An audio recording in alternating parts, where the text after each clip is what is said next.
Hey, it's JC1424 once again with NASCAR Heat Evolution. And in this episode of our season, as Casey Mears and his number 13 Geico Chevrolet, we're going to be completing race 6 of 36, which is the STP 500 at Martinsville Speedway.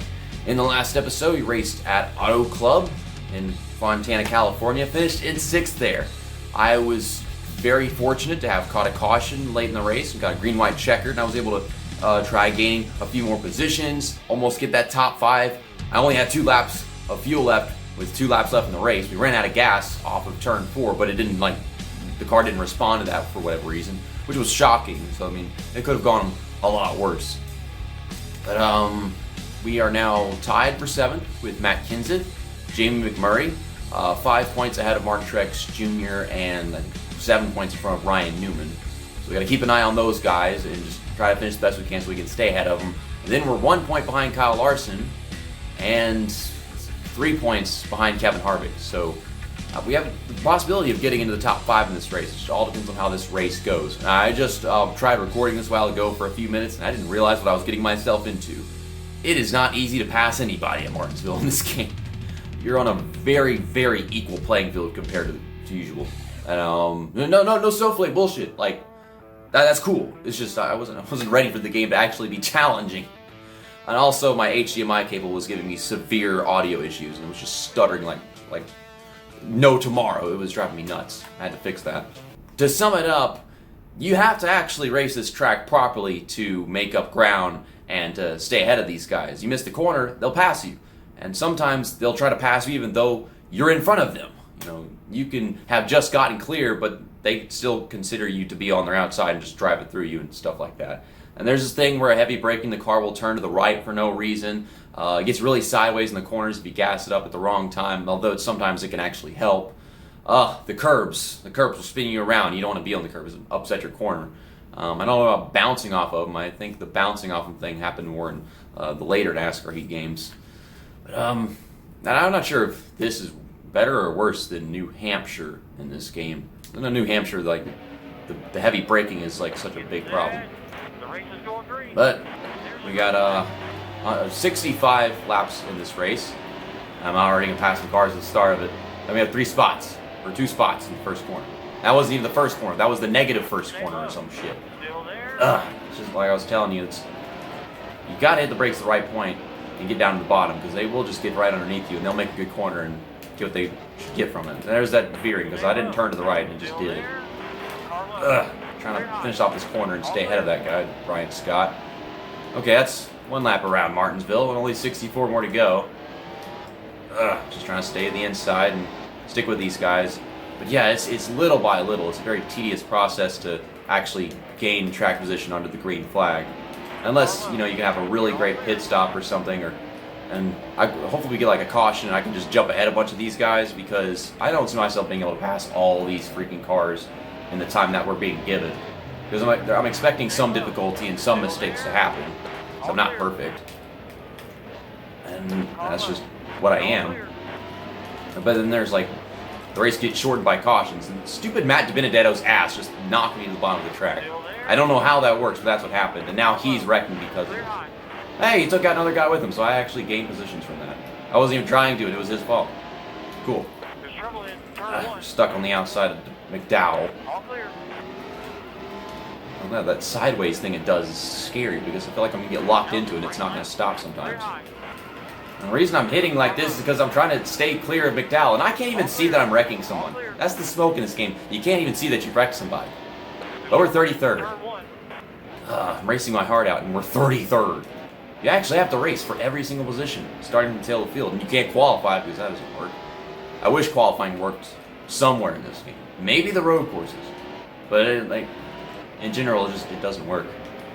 Damn, they are just so fucking fast. I gotta pass one guy, and I gotta reel him back in, and stupid freaking curb. Get a good run off the corner, keep it off the wall, set up a pass here, or we'll just try to keep our distance and get a run off that'll allow us to make a pass into turn 3. Now they're still too far away. I don't know how we're going to get this to work out. Okay, good entry. Good exit, but Tyler Reddick is in the way. We getting it? Okay, he's getting a run off though. See, I'm trying so hard to not oversteer and hit the curb that I just drive back up the track in the middle of the corner. I don't want to touch the curb. I want to keep my corner good and not touch the curb, so I just do this thing where I shake it and then it just upsets the rest of the corner. It's like one or the other. It's difficult to get the right angle and not do something you don't want to do with the car. Missed the corner again. Try to get Landon Castle without putting him in the wall and then bouncing off of him. Yeah, we know that line. We've heard that a lot. Get off my ass. Is that Eric Jones? I don't think it'd be Matt Kenseth. I don't think Kenseth has the GameStop car. I don't think he ever has. Missed it again. I don't know why I can't just get my braking points right. I don't actually have braking points, to be honest. I just hit the brakes where I think I should brake every time. I think the red sign in the backstretch towards the end of the straightaway is good. We're 31st. We're getting there. Why is Truex back here? Oh yeah, that's right. They made Truex bad in this game. They just did. Or not for any reason. They just did. It's like it's 2014 Furniture Row Truex. Or 2014, 2015. I'm not sure. Back whenever the team wasn't really well funded. Dinger. I'm a Dinger. Holy shit. Just got into 30th. And what the fuck are you doing, Castle? That's what I'm talking about. You know, you expect performance from me. You expect me to get somewhere and go places and do things, but I struggle to just race with people at the back of the field. I mean, we should just fly past these guys and race with people in the top 20, okay? But they're not slow. The people at the back are not slow. They're just as fast as the people at the front. The whole damn field's the same. It's really just a last to first challenge, and I can't get through it because these guys are such asses. I'm trying.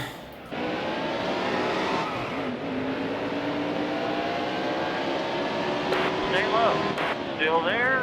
That was your best lap ever.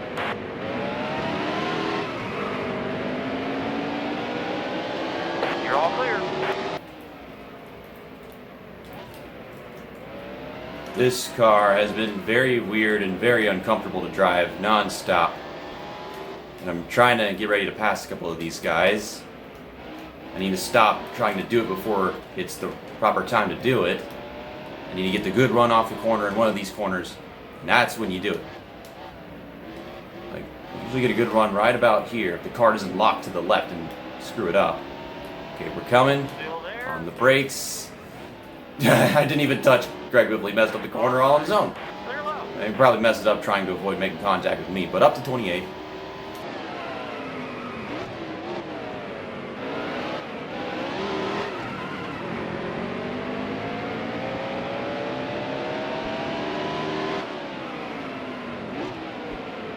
Carlo.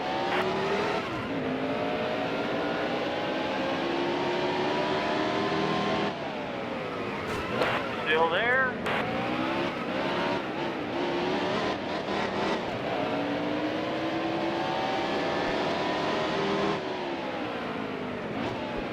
All clear.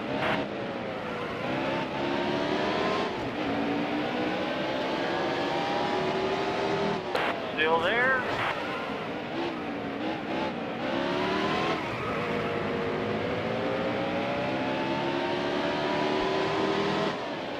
Stay low. Still there? All clear. All these pit stops are starting to happen. For whatever reason, Landon Castle had to harass me for like 3 laps straight, and I lost a bunch of time on these guys ahead of me. You know, that wouldn't happen if I'd stopped making mistakes, but I'm fucking human, and that has to happen. It pisses me off, too. Wish it was easier to get into turn 1. I cannot handle turn 1. It's too hard. I don't like the braking point there. It doesn't work. It's not what... I have no way to judge this, and I have to guess every time, and sometimes I get it right.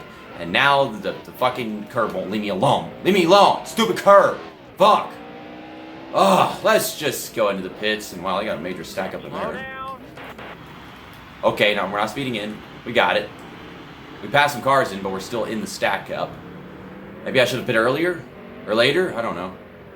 We ain't got no damages. We'll get 4 tires. We'll fill the tank. Oh. I don't know if this is the best decision because I know it's just a 1 pit stop race. And maybe I might have pitted too early and I put myself in a dire situation. You know the people that pitted first and didn't have all these traffic issues? They're going to be out way, way ahead of us. I regret. I regret deciding to pit with all these guys. I should have just waited until everyone else had pit, gotten back up on the track. Because I would have been slower that way, and you don't want to pit first and then have the most worn tires throughout the rest of the race. I'm not certain. And finally, after like a whole minute, we're in our pit stall. That was so exhausting. It's actually more exhausting to have to race your heart out for 28th place whenever you're trying to catch up to other cars than it is to battle it out for the win. Because when you're battling out for the win, you know at least you're getting a really good finish regardless if you win or not.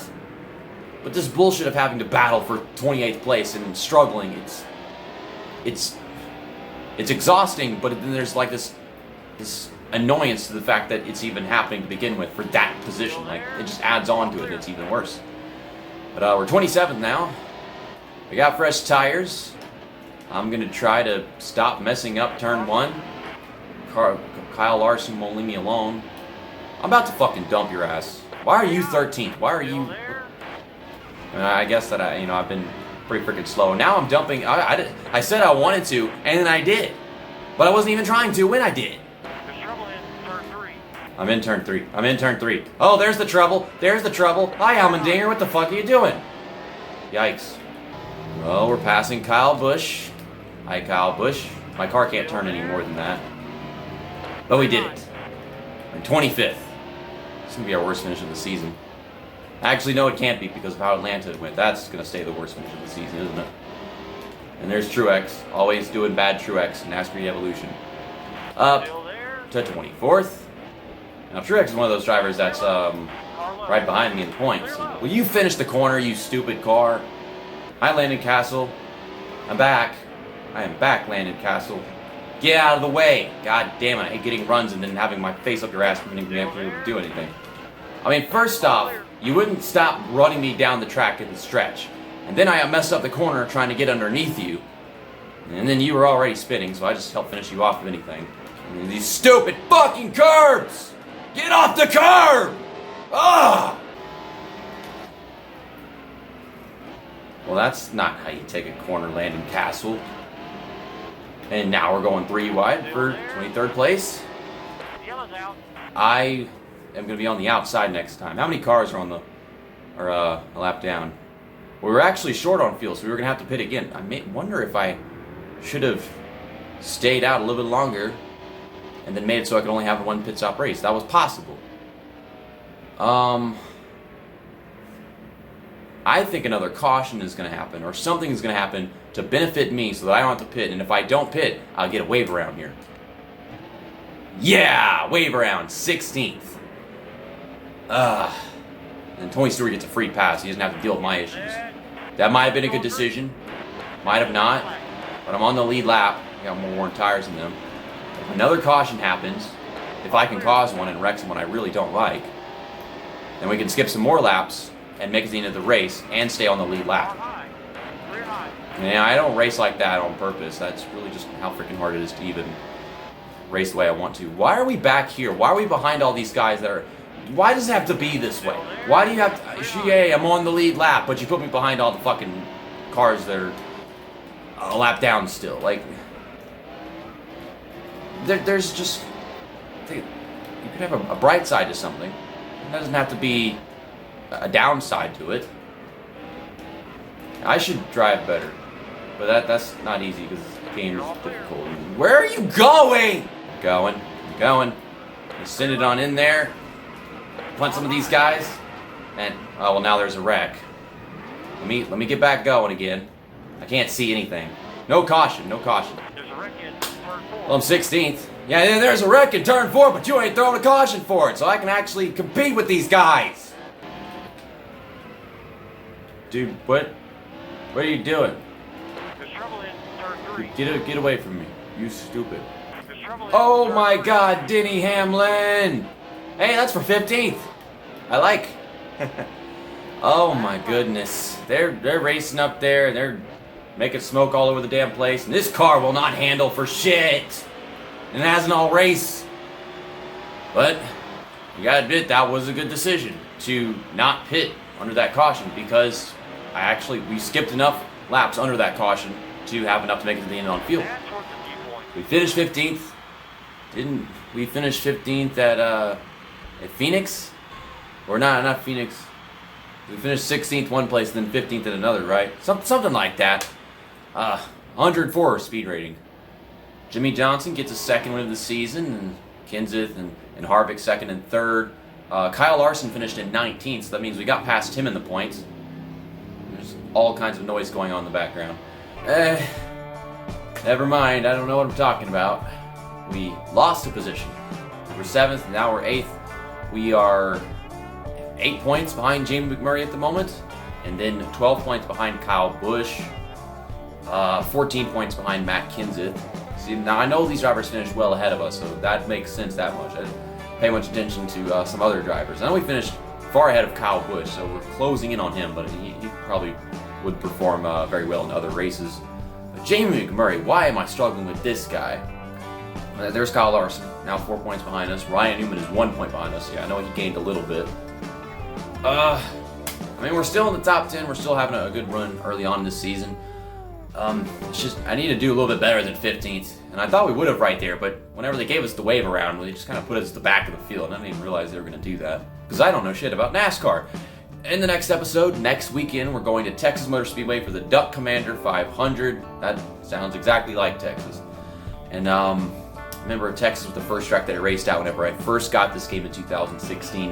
And I couldn't make it through 10 laps without a massive wreck and AI all crashing into each other and the corners and the straightaways and all the ping pong. It's a much narrower track than Atlanta, albeit the same shape. So I'm excited for how bad that is going to be. See you next time. That's that, and episode over.